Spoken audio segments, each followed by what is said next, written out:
वेळ कमी आहे आणि विषय खूप मोठा आहे, कारण ते मी नियोजित वक्त्यामध्ये नाही, परंतु त्यांनी मला आज आग्रह केला की तुम्ही 10 मिनिटं बोला म्हणून. तर सकाळपासून आपण बरं मराठी बोलणं चालेल ना? सकाळपासून आपण जाती भेदमुक्त भारत आणि त्या अनुषंगाने समता, समानता, समरसता अशा वेगवेगळ्या संकल्पनांवर आपण चर्चा ऐकतो आहोत. तर तसा समरसतेलाही तसा फार मोठा इतिहास आहे आणि समतेला पण खूप मोठा इतिहास आहे. मी खूप जुन्या इतिहासामध्ये जाणार नाही, परंतु स्वातंत्र्यवीर सावरकर जेव्हा म्हणाले की तुम्हाला मंदिरात प्रवेश नाही मिळत ना, मग तुमच्यासाठी स्वतंत्र मंदिर देतो, तुम्हाला कोणी विहिरीवर पाणी भरू देत नाही ना, मग तुमच्यासाठी स्वतंत्र विहीर देतो, असं म्हणता म्हणता काही दलित नेते असं म्हणायला लागले की स्वतंत्र विहीर देण्यापेक्षा, स्वतंत्र मंदिर देण्यापेक्षा आम्हाला स्वतंत्र देशच देऊन टाका. आणि जेव्हा बाबासाहेबांनी बौद्ध धर्म स्वीकारला त्यावेळेस सावरकरांनी हाच आरोप बाबासाहेबांनी केला की यांना या देशाचे तुकडे करायचे, स्वतंत्र बौद्धस्थान स्थापन करायचं आहे. आणि सावरकर एवढ्यावर थांबले नाही, तर बाबासाहेब आंबेडकरांना पाटगा म्हणून शिवी लक्षात घ्या. तर हा समरसतेचा इतिहास आहे, थोडक्यात सांगतो. आणि समतेचा इतिहास तर आपला शंभू एकलव्य करण्यापासून अगदी थेट आता संतांची परंपरा काकासाहेब महात्मा फुले, शाहूराजे, शिवाजीराजे, अगदी व्ही पी सिंग, अगदी कांशीरामपर्यंतच आहे समतेचा संघर्ष. तर हा दोन प्रकारचा या देशामध्ये हा संघर्ष चालू आहे, समरसता विरुद्ध समता, समता विरुद्ध समरसता. तर आपल्याला जाती भेद किंवा जाती व्यवस्था, जाती भेद, भेद हा शब्द तसा चुकीचा आहे, कारण व्यवस्था, कारण जातीला एक व्यवस्था प्राप्त करून दिलेली आहे, तिला एक आर्थिक बेस प्राप्त करून दिलेला आहे. कुठलीही व्यवस्था ही आर्थिक व्यवस्थेचा आधार मिळाल्याशिवाय जास्त दिवस टिकू शकत नाही. आणि या देशामध्ये ज्या की 2-2,000 वर्षापासून जाती व्यवस्था अगदी मजबूत स्वरूपामध्ये आहे, त्याचा अर्थ जाती व्यवस्थेला एक अर्थव्यवस्थेचा कणाही प्राप्त झालेला आहे. आणि आपण वेगवेगळे मुद्दे ऐकले की मधल्या काळामध्ये जीडीपी आपला देशाचा 32 पर्यंत पोहोचलेला होता वगैरे. तो सर्व काळ जो आहे तो सगळा बुद्धाचा काळ आहे, धम्माचा काळ आहे, की ज्या काळामध्ये श्रमिकांना प्रतिष्ठा मिळालेली होती. बघा, वर्ण व्यवस्थेमध्ये सगळे कष्टकरी जे होते त्यांना चौथ्या वर्णामध्ये म्हणजे शूद्र वर्णामध्ये टाकलं होतं आणि त्यांना प्रतिष्ठा नव्हती, कमी अधिक प्रमाणात अस्पृश्यताही होती. आणि जर श्रमिक वर्गाला जर प्रतिष्ठा नाही मिळाली तर तो कुंठित होतो, तो उत्पादन कमी कमी करत जातो आणि मग संपूर्ण व्यवस्थाच कुंठित अवस्थेमध्ये जाते, की जी वर्ण व्यवस्थेमध्ये गेली.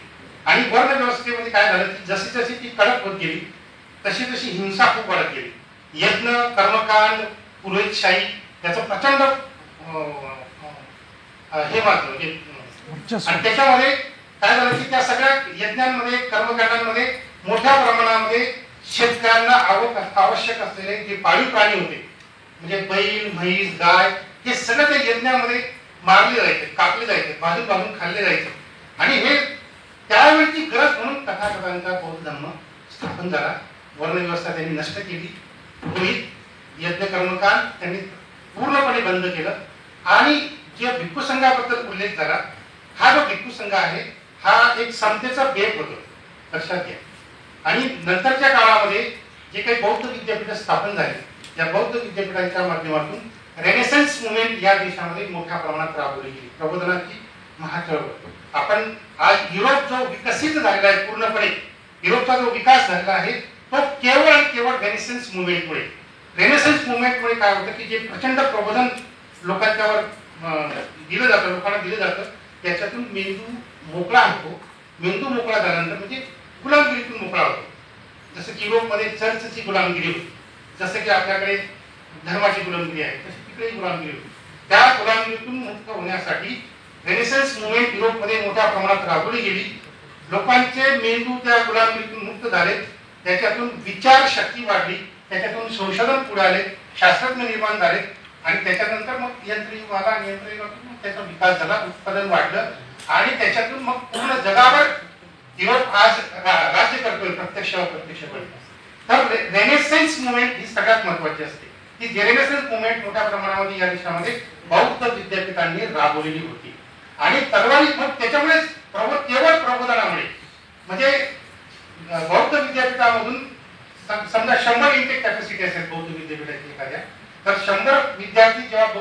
विद्यापीठामध्ये यायचे, तर शिक्षण पूर्ण करून जेव्हा हे बाहेर पडायचे, बौद्ध विद्यापीठातून बाहेर पडायचे, तर 100 पैकी 90 विद्यार्थी हे बौद्ध भिक्खू बनून बाहेर पडायचे. आणि हे मग हे बौद्ध भिक्खू जे आहे ते देशोदेशी जायचे आणि बौद्ध धर्माचा प्रचार प्रसार करायचे. परंतु भिक्खू तरी काय बौद्ध निघाल बौद्ध सुद्धा. तर त्या प्रबोधनातून, त्या जनतेच्या प्रबोधनातून मग धम्म एवढा मोठ्या प्रमाणात पसरला की त्यावेळेचे राजे असं म्हणायचे की सगळी जनता जर बौद्ध असेल तर मी वेगळ्या धर्माचा असून काय उपयोग. म्हणून राजे सुद्धा बौद्ध धर्म स्वीकारायचे. सम्राट अशोकाचे एक उदाहरण त्याच्यामध्ये आहे. म्हणजे हा जो ही जी धम्माची क्रांती होती, वर्णव्यवस्था नष्ट करण्याची, श्रमिकांना प्रतिष्ठा देण्याची, श्रमिकांना प्रतिष्ठा देण्याचं एकच उदाहरण मी जातक कथेतलं सांगतो, कारण मला माझ्यावर वेळ नाही जास्त. एका जातक कथेत असं लिहिलं आहे की बौद्ध विद्यापीठातून शिकून बाहेर पडलेला सुतार, जे सुतार जातीचा माणूस नाही, तर त्यावेळेस जाती व्यवस्था नव्हती, पण बौद्ध विद्यापीठामध्ये या सगळ्या कला शिकवल्या जायच्या, हे सगळे व्यवसाय शिकवले जायचे, सुतारकाम, लोहारकाम, शिल्पकला वगैरे वगैरे सगळं.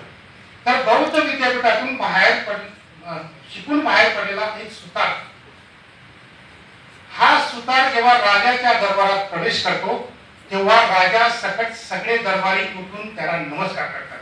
एवढी प्रतिष्ठा सुताराला, लोहाराला, कुंभाराला त्या काळामध्ये होती, कारण बौद्ध धर्माने त्यांना प्रतिष्ठा दिलेली होती. श्रमिकांना प्रतिष्ठा द्या, तुमचं उत्पादन वाढेल आणि ते पूर्ण देशोदेशी जाईल.